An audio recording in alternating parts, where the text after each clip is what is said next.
Hello everyone, this is Pankaj Kaur from Lucknow Bokaro Jharkhand.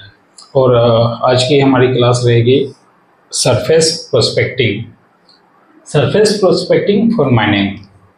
मैंने पिछले classes में बताया होगा कि प्रोस्पेक्टिंग किसको कहते हैं और प्रोस्पेक्टिंग करना क्यों ज़रूरी है, ठीक ना।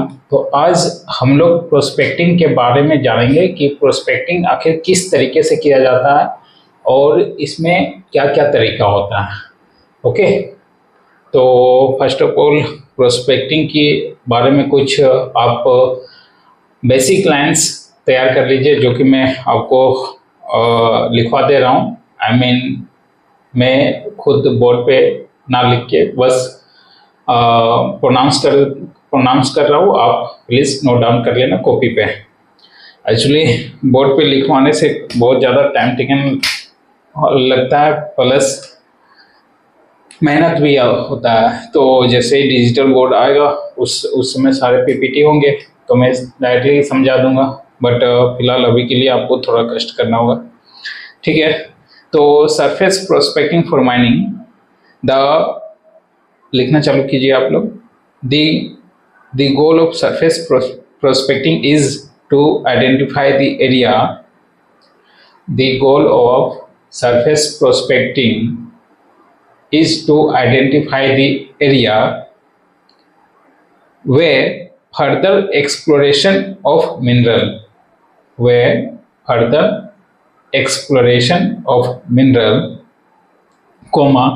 various techniques are used in the search for a mineral deposit, various techniques are used in the search for a mineral deposit, and activities called prospecting. Okay, एक बार शुरू से रिपीट कर देता हूँ। The goal of surface prospecting is to identify the area where further exploration of minerals. Various techniques are used in the search for the minerals deposit, and activities called prospecting. तो कहने का मतलब यह है कि प्रोस्पेक्टिंग एक process होता है जिसके बारे में किसी भी चीज का जांच पड़ताल करना, या फिर एक सिंपल वर्ड में आप समझ लीजिए कि आपका बारे में अगर किसी को जानकारी चाहिए तो आपके जगह पे इंट्रोडक्शन होता है, ठीक है ना। इंट्रोडक्शन होता है तो इंट्रोडक्शन में आपने सारे बात रखी होती है जो कि आपके बारे में होती है। तो same it is mining field में भी हम जैसे तैसे या फिर जहां से भी माइनिंग नहीं कर सकते हैं। माइनिंग हम लोग वहीं करेंगे जहां मिनरल का डिपोजिशन हो। एग्जैक्टली तो मिनरल का डिपोजिशन हो, तो ये जो डिपोजिशन है वो कौन पता करके बताएगा? ये पता करके बताएगा प्रोस्पेक्टिंग, ठीक है। तो किसी के बारे में जांच पड़ताल करना या फिर डिटेल्स मिलना को ही हम लोग प्रोस्पेक्टिंग कहते हैं। ओके, इसमें अगर और दो चार लाइन आप लिखना चाहे तो लिख सकते हैं। नेक्स्ट लाइन पैराग्राफ चेंज करके, prospecting is the first stage of survey. Okay, prospecting is the first stage of survey oblique geological analysis of A territories, oblique geological analysis of territories, full stop. It is the physical search of minerals, metals, coal, etc. ठीक है, यहाँ simple one word में बता दिया गया है, one sentence में बता दिया गया है। Prospecting is the first stage of survey oblique geological analysis of territories. मतलब ये पहला स्टेज होता है सर्वे का, जिसमें हम लोग मिनरल्स को पता लगाते हैं, या फिर आप इसको ऐसे बोल सकते हैं कि जियोलॉजिकल एनालिसिस मतलब किसी प्लेस, किसी लोकेशन के बारे में जानना हो तो उसको हम लोग जियोलॉजिकल एनालिसिस कहते हैं, ठीक है। It is the physical search of minerals, metals और etc. प्रोस्पेक्टिंग जो है वो फिजिकली सर्च ऑफ मिनरल्स और एंड मेटल्स etc. मतलब आप अगर प्रोस्पेक्टिंग आप अपने बारे में अगर बता रहे हो तो फिजिकली आप क्या बता पाओगे अपने बारे में? फिजिकली आपकी क्या आ जाएगी, हाइट आ जाएगी फिजिकली, यानी कि जो बाहर से आपको दिखता है हाइट आ जाएगी, आपकी वेट आ जाएगी, साइज कितनी है ये आ जाएगी, फिर आपकी जो भी मेजरमेंट कर सकते हैं बॉडी की वो फिजिकली में आ जाएगी। सेम इट इज यहाँ पे भी जो प्रोस्पेक्टिंग होता है वो फिजिकली भी हम लोग कहीं कहीं करते हैं। अब फिजिकली फॉर एग्जांपल अगर आप शारीरिक प्रोस्पेक्टिंग कैसे की जाएगी, अगर आपके दिमाग में ये क्वेश्चन चल रहा हो तो डेफिनेटली अभी के टाइम पे बहुत सारे टेक्नोलॉजी आ गई है, मशीनरीज आ गई, जिसकी वजह से हम लोग कहीं भी तुरंत भी जांच पड़ताल करके ये पता लगा लेते हैं कि यहाँ मिनरल का फॉर्मेशन या डिपोजिशन है या नहीं। बट पुराने जमाने में, यानी कि जब 18th या 17th सेंचुरी चल रही थी, तो उस समय तो इतनी एडवांस टेक्नोलॉजी नहीं थी। तो उस समय लोग क्या करते थे, उस समय एक जनरल सा गैता आप लोग अगर नहीं गांव देहात में अगर होंगे तो आपको समझ में आएगा गैता क्या होता है। तो ये टी साइज का स्ट्रक्चर, टी शेप का स्ट्रक्चर होता था। इधर एक तरफ बहुत ज़्यादा नुकीला रहता था, एक तरफ कम नुकीला होता था। तो ये गैता इसको हम लोग बोलते हैं। ठीक, उसके बाद कुदाल लेके फावड़ा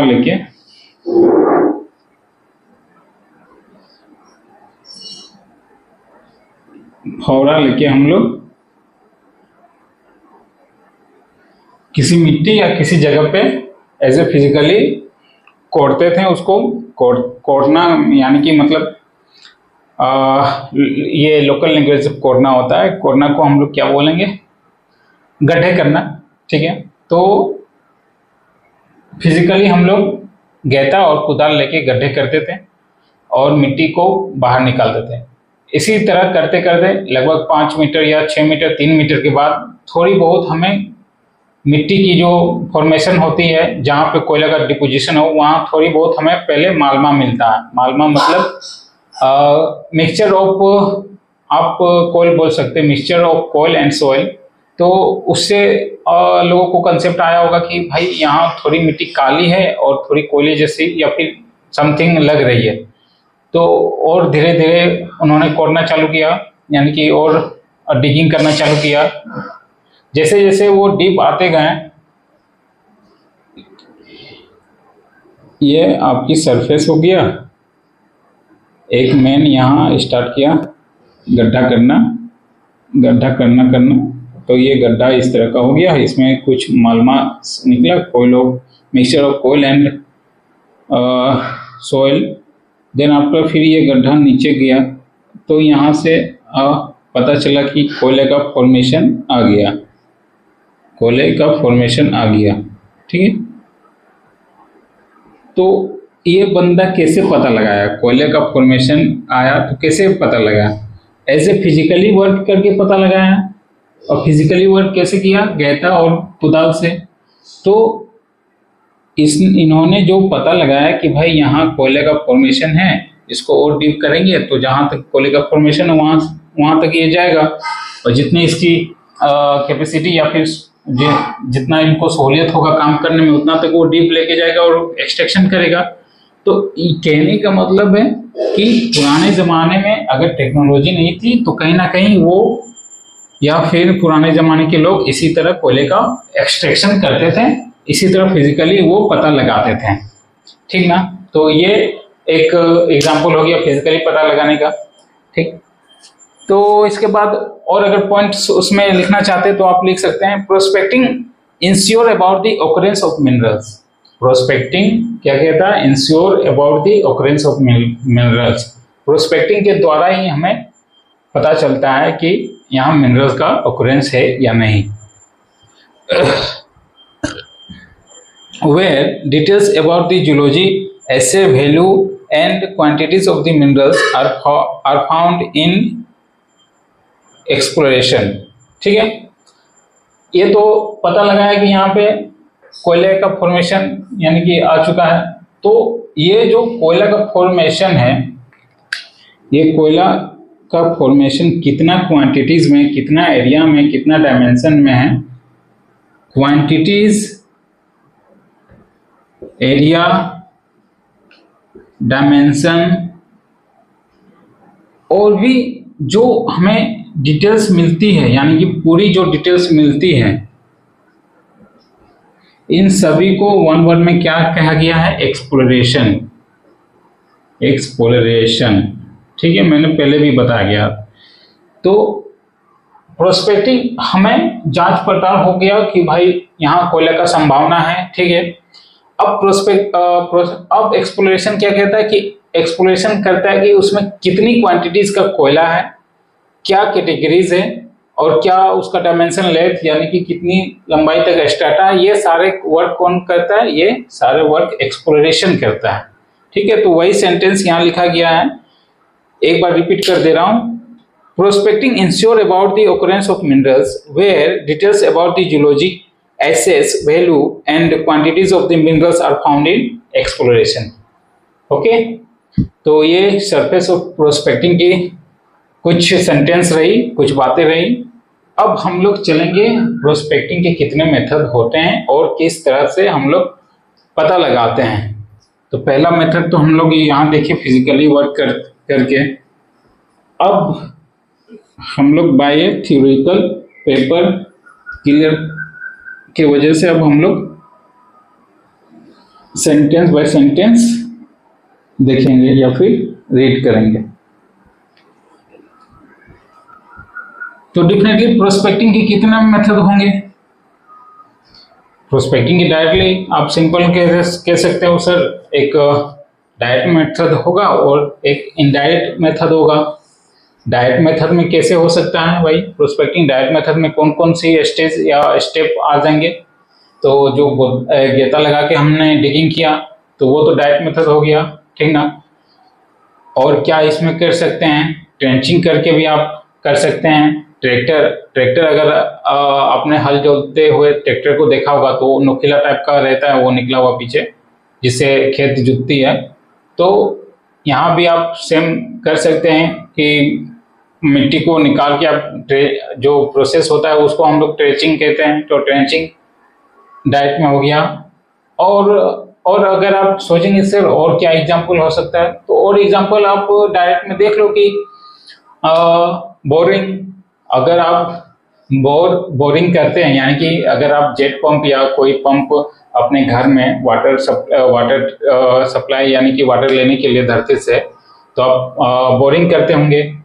तो बोरिंग में भी तो जैसे ही आपको, अगर यह आपका बोरिंग का मशीन्स लगा हुआ है इतना,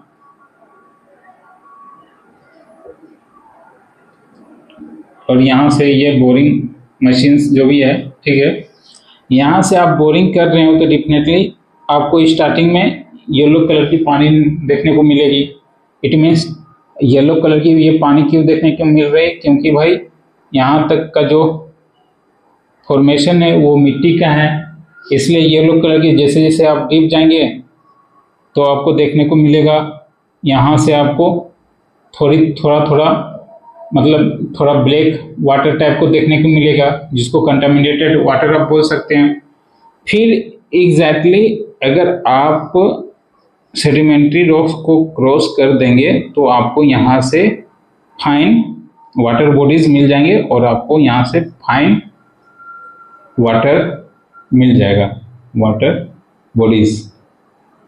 और ये सेडिमेंट्री रॉक के बाद तो यहाँ आपको क्या मिलेगा? प्योर वाटर या फिर वाटर, क्लीन वाटर। तो ये बोरिंग करके हमने क्या पानी को पता लगाया। बट अगर कहीं जूलॉजिकल एरिया में आपको कोयले का पता लगाना हो तो सेम इट इज आप प्रोसेस में आएंगे। तो यहाँ तक आपका जो पानी रहेगा वो ब्लैक रहेगा। फिर अगर आप धीरे धीरे जाएंगे तो ऑटोमेटिक, अगर ये वाटर का फॉर्मेशन ना हो के ये कोयले का फॉर्मेशन हो तो डेफिनेटली वाटर और भी आपको ब्लैक नजर आएंगे, ठीक। तो इसी तरह हम लोग डायरेक्ट मेथड एक केस हो गया, और इसी तरह हम लोग पता लगा सकते हैं कि कोयले का फॉर्मेशन है या नहीं। ये दो कोयले का फॉर्मेशन में हो गया।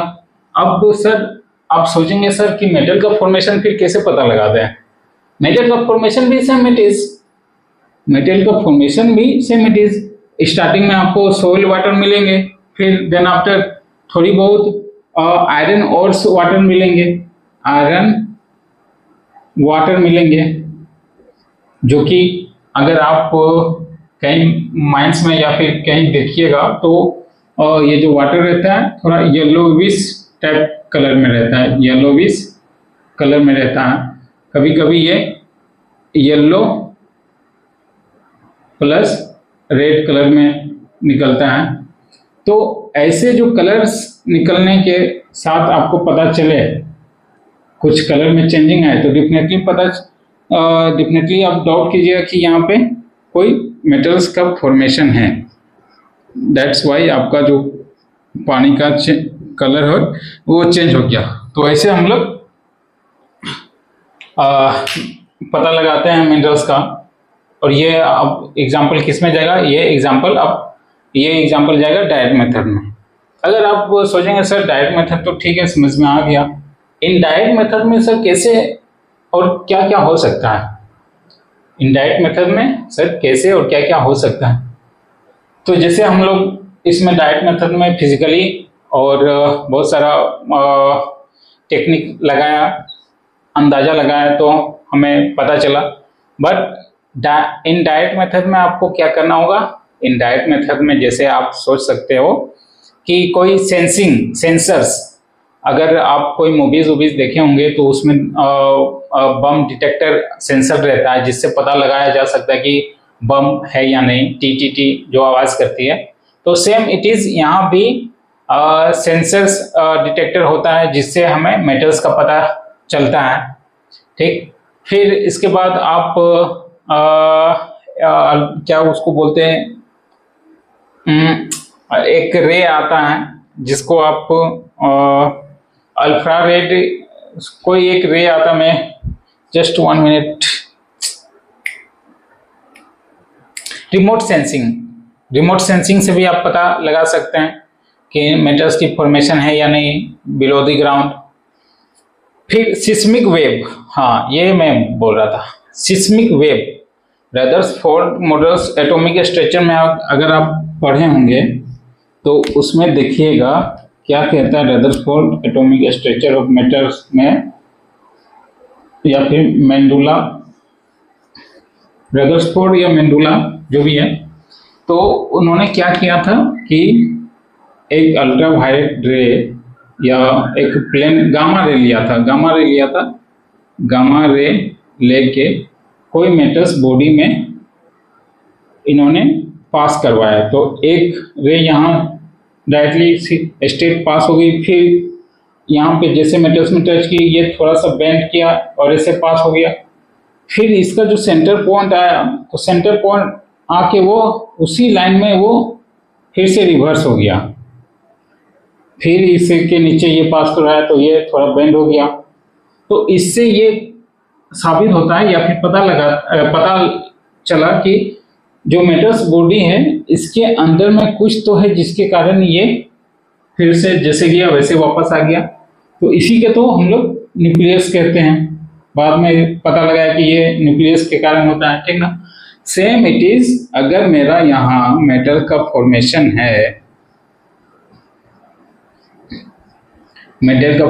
है, और हम किसी रे को पास करवाते हैं, तो डेफिनेटली ये या तो बेंड होने का चांस रहेगा, या फिर रे क्रॉस करेगा भी तो बहुत ज़्यादा तक क्रॉस नहीं करेगा। तो ऐसे बेंड अगर हो जाए तो हमें एक एग्जांपल समझने को तो मिल सकता है कि भाई नीचे का फॉर्मेशन कुछ और है, दैट्स वाई ये रे आपको क्रॉस नहीं हो पाया। तो इस तरह से आप लोग सिस्मिक वेव डाल के पता लगा सकते हैं, ठीक ना।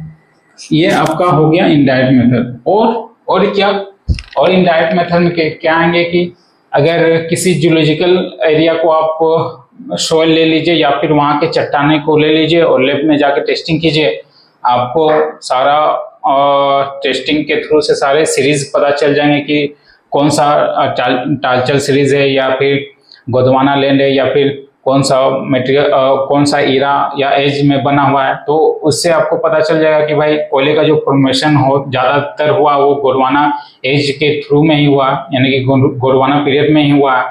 तो वहाँ का चट्टान लेके आप टेस्ट करेंगे लैब में, तो डेफिनेटली पता चल जाएगा कि भाई वहाँ का चट्टानें गोंडवाना पीरियड की है, तो मैं भी इसमें कोयले की फॉर्मेशन हो सकती है। ठीक। और अगर आप इनडायरेक्ट में या डायरेक्ट में देखेंगे तो आप ऐसे कोयला का पता लगा सकते हैं कि सपोज दैट सभी को पता है कि डेड एंड डिकम्पोज होके कोयले का फॉर्मेशन होता है। कोई भी ऑर्गेनिक इनऑर्गेनिक मैटर डिकम्पोज होता है, देन आफ्टर बहुत ट्राई बिलियन ईयर्स एगो वो सड़े गले प्रेशर लगा तब कोयले का फॉर्मेशन हुआ। कोयले का फॉर्मेशन होने का हो तो गया, बट थ्योरी क्या कहता है कि आपने अगर जूलॉजी में देखा होगा तो एक ड्रिफ्ट थ्योरी, एक इन सितु थ्योरी ऑफ कोयल फॉर्मेशन पढ़ा होगा। तो ड्रिफ्ट थ्योरी में क्या होता है कि अगर ये कोयला यहाँ पे बना तो सपोज ये नेचुरल एजेंट रिवर आ गया, कोयले का फॉर्मेशन में करते करते रिवर आ गया, तो ये जो मिनरल्स है ये मिनरल्स बहा के यहाँ लाएगा। अगर रिवर किसी कारण यहाँ से बेंड होता है, बेंड होगा, ऐसे सर्कल में बेंड होगा, तो मिनरल्स भी साथ साथ बेंड होते जाएंगे। और मिनरल्स अगर जहाँ बेंडिंग यानी कि मोड़ने का नदी की मोड़ आई, तो मिनरल्स में इतनी वेलोसिटी या फिर इतनी पावर नहीं होती है कि रिवर के साथ साथ ये भी चली जाए। तो ये क्या होता है कि मिनरल्स धीरे धीरे यहीं कहीं किनारे साइड में डिपोजिशन होने लगता है, तो ये मिनरल का डिपोजिशन होने लगता है, तो पता चलता है कि यहाँ कोई ना कोई कोयला या फिर मिनरल्स का डिपोजिशन है। तो ऐसा एग्जाम्पल आप पूरी झारखंड में देख सकते हैं कि झारखंड में जितने भी दामोदर घाटी निगम यानी कि जो दामोदर नदी है वो डीप थ्योरी का कोयले का फॉर्मेशन है, क्योंकि दामोदर के किनारे ही आपको मैक्सिमम कोयले का माइंस देखने को मिलेगा। तो कहीं ना कहीं वो कहीं बना होगा, देन आफ्टर वो बहा के तो साथ साथ लाया होगा। जो भी जिसकी कम वेलोसिटी रही वो तो रुक डिपोजिशन करेगा, बट किसी की ज़्यादा मैक्सिमम वेलोसिटी रही तो पानी के साथ साथ वो भी बह के कहीं ना कहीं वो भी डिपोजिशन करेगा। तो आप ये एग्जांपल देख सकते हैं दामोदर सीरीज में, या फिर दामोदर नदी के किनारे आप देख सकते हैं बहुत सारे माइंस होंगे। तो ये आपके ड्रिफ्ट थ्योरी और इन सिटू थ्योरी, जहाँ फॉर्मेशन हुआ वहीं डिपोजिशन होता है। तो इस तरह से आप पता लगा सकते हैं कि मिनरल्स का फॉर्मेशन कहाँ है, यानी कि प्रोस्पेक्टिंग कर सकते हैं। मैं जरा पानी पी लेता हूँ।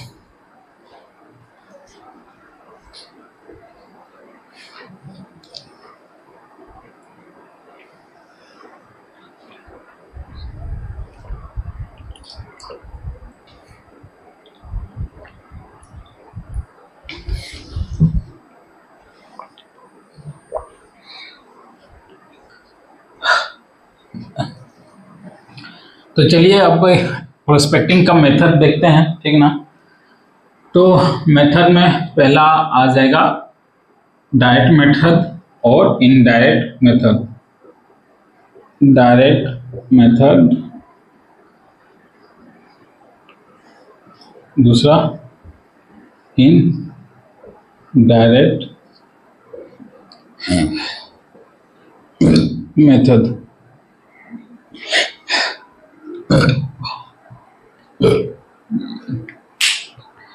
तो डायरेक्ट मेथड में अब उसमें भी कुछ ना कुछ मेथड आएगा, जैसे कि अगर सपोज दैट कोई भी लकड़ी लेके आप किसी बढ़ई या फिर मिस्त्री के पास गए जो फर्नीचर का काम करता है, ठीक ना।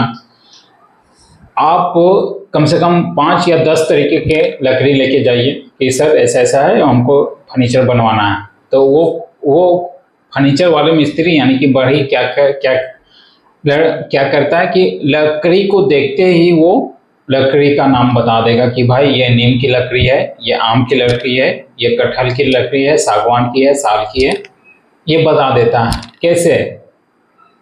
ये जो उसने बताया, आप 10 तरीके के लकड़ी लेके गए हैं और आपने पूछा सर बता सकते हो इसमें कौन सी लकड़ी किस नाम से है, तो डेफिनेटली वो बता देगा। तो बता देगा तो कैसे? और जो बताता वो भी सही बताता, वो कैसे? तो कहने का मतलब है कहीं ना कहीं जब आप किसी फील्ड में काम कर रहे होंगे तो बहुत ज़्यादा समय देने से आपको वहाँ से एक्सपीरियंस गेन हो जाता है कि भाई अगर आप माइंस में काम कर रहे हैं तो आपको माइंस को बस एक विजिट करेंगे। बहुत ज़्यादा अगर समय दे दिया आपने माइंस में, लगभग 25-30 साल अगर समय दे दिया तो आप व्यू पॉइंट से ही माइंस को पूरी रनिंग करवा लेंगे। तो क्यों ना ये व्यू पॉइंट से कैसे आप रनिंग करवा लेंगे पूरी माइंस को?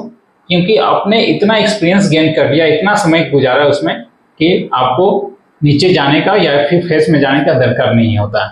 तो उसी तरह सेम इट इज, बढ़े भी इतना अपने एज में एक्सपीरियंस गेन कर चुका है कि वो देख के बता देता है कि भाई कौन सी लकड़ी लेके आए हो, ठीक ना।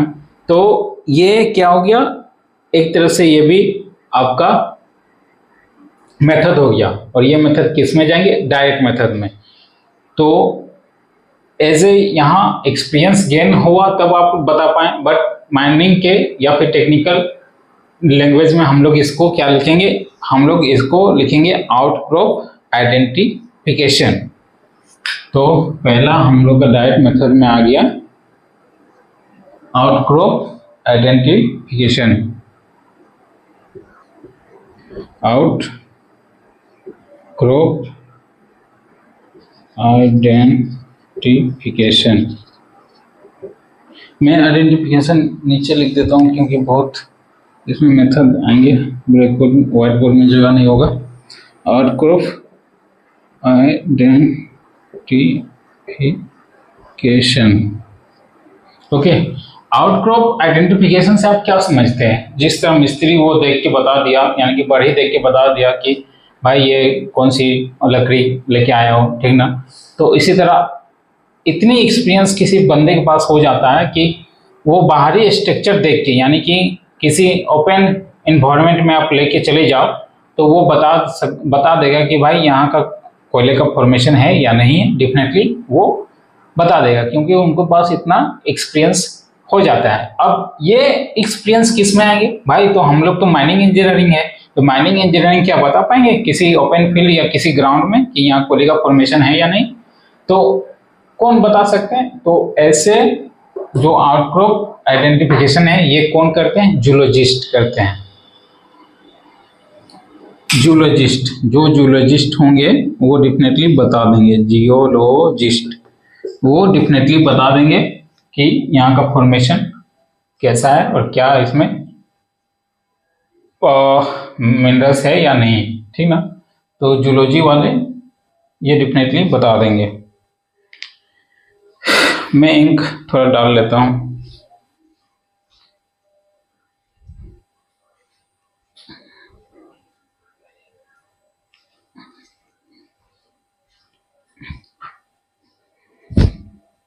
तो जूलॉजी वाले जितने भी हैं वो बता सकते हैं, जूलॉजिस्ट साइंटिस्ट भी बता सकते हैं।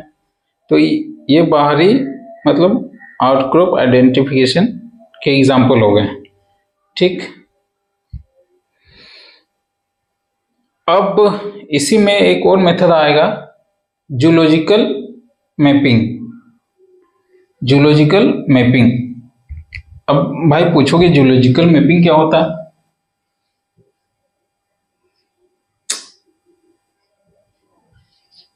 Geological mapping, second word is geological mapping. Zoological mapping इस तरह का आप ठेठ भाषा या देहाती भाषा में जान सकते हैं कि एक तरह का ये सर्वे है। सर्वे है जूलॉजिकल मैपिंग, एक तरह का सर्वे जिससे आपको पता लग सकता है कि नीचे कोयले का फॉर्मेशन या फिर मेटल का फॉर्मेशन है या नहीं। फिर डायरेक्ट मेथड में क्या आ जाएगा? फिर एक और मैंने अभी स्टार्टिंग में बताया था, क्या आ जाएगा? ट्रेंचिंग ट्रेंचिंग या फिर बोरिंग करके, ट्रेंचिंग या बोरिंग करके आपको पता लग सकता है कि कोयले का फॉर्मेशन, मेटल्स का फॉर्मेशन है या नहीं। ठीक, अब रहा इनडायरेक्ट मेथड में। तो इनडायरेक्ट मेथड में पहला क्या हो जाएगा, जियोफिजिकल सर्वे। इनडायरेक्ट मेथड में पहला मेथड आपका आ जाएगा जियोफिजिकल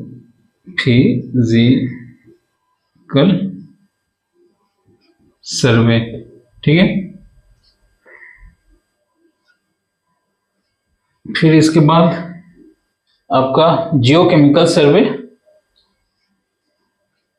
जियोकेमिकल सर्वे, और लास्ट वन इज, मैंने बताया था आपको कि बम को अगर हम लोग पता लगाते हैं तो बम के लिए डिटेक्टर होता है, बम डिटेक्टर इंस्ट्रूमेंट या मशीन, उससे बम को पता लगता है। बट कोयले का पता लगाते हैं तो उस मेथड को हम लोग क्या कहेंगे, रिमोट सेंसिंग। ठीक, तो ये आपका चार्ट प्रिपेयर हो चुका है। आपको इतना मेथड पढ़ना है माइनिंग न्यू सिलेबस के अकॉर्डिंग। ये थोड़ा सा मैं कैमरे को रोटेट कर देता हूं। ठीक है, last one is remote sensing. Okay, ये चार्ट आप बना लीजिए। फिर हम लोग देखेंगे आउटक्रॉप आइडेंटिफिकेशन में कितने मेथड आएंगे, जियोलॉजिकल मैपिंग में कितने मेथड आएंगे, ट्रेंचिंग एंड बोरिंग में क्या मेथड आएगा, जियोफिजिकल सर्वे क्या मेथड आएगा, जियोकेमिकल सर्वे, और रिमोट सेंसिंग में कितने कितने मेथड आएंगे। जियोकेमिकल सर्वे आप समझ रहे हो, जियोकेमिकल सर्वे जब आप बीटेक इन माइनिंग इंजीनियरिंग करेंगे तो आपको कोयल एनालिसिस करने का एक टॉपिक मिलेगा, यानी कि चैप्टर मिलेगा। तो उसमें क्या होता है कि आपको बस नजर आ रहा है कि कोयला में एक एलिमेंट होता है कार्बन, जो डेफिनेटली आप देख रहे हैं कि कोयले के अंदर सिर्फ एक ही एलिमेंट यानी कि कार्बन है, जो कि वही जलाता है कोयला, और उसी से कोयला होता है।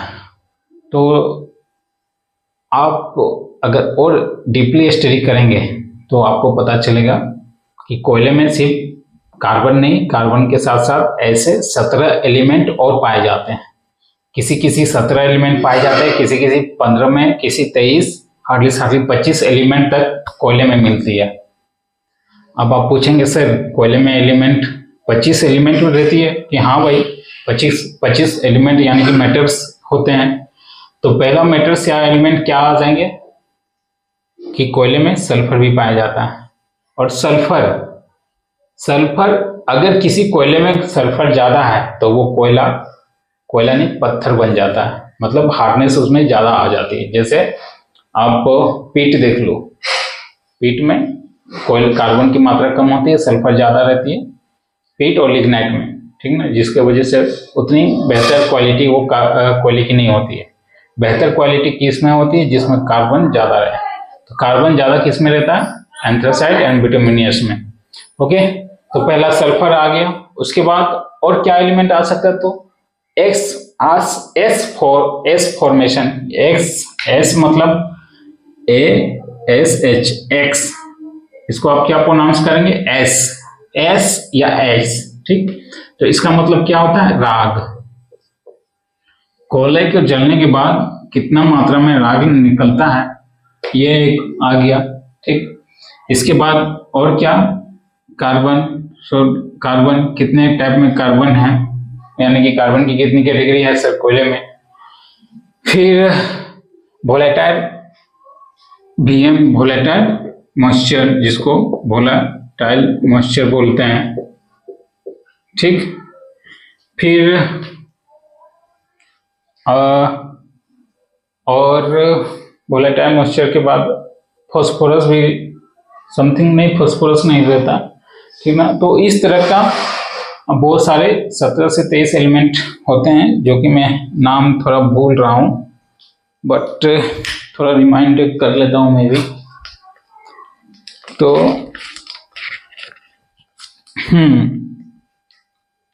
तो पहला हो गया फुल मॉइस्चर। हाँ, फुल मॉइस्चर भी होते हैं, ठीक है।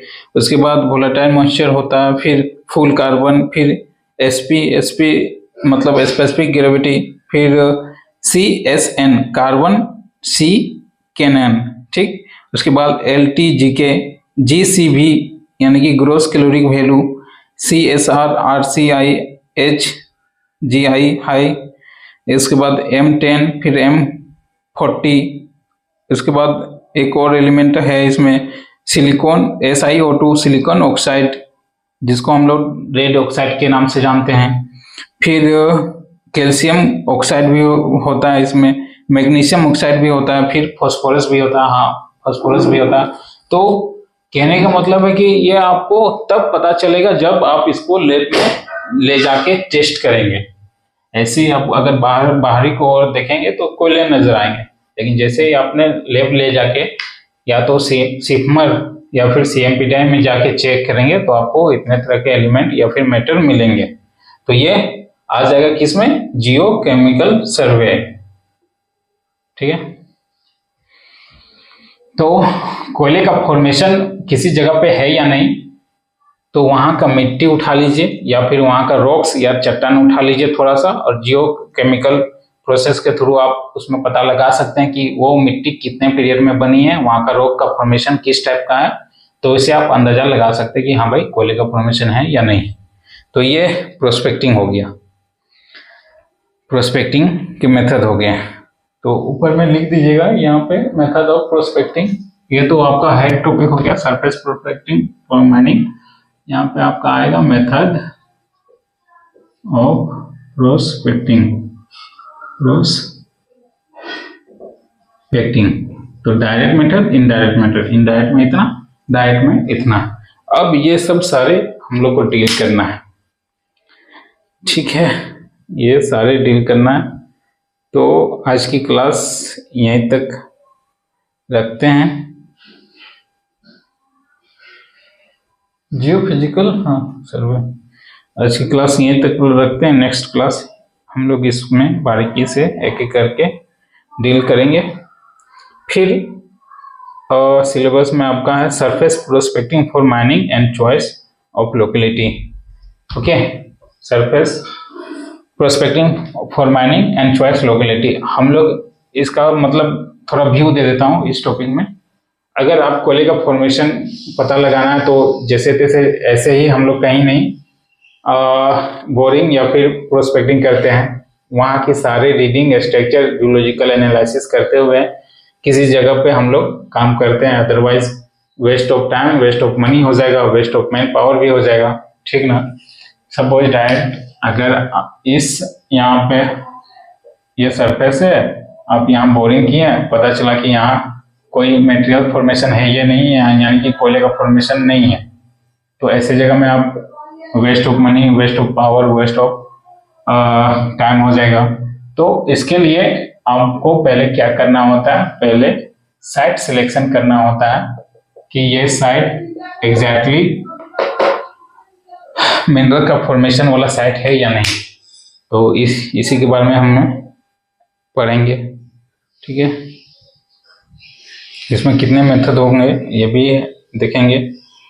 तो आज की क्लास यहाँ रखते हैं, आप लोग इसको चार्ट बना लीजिए। नेक्स्ट क्लास में हम लोग बारीकी से एक एक करके डिस्क्राइब करेंगे। Thank you, have a good day.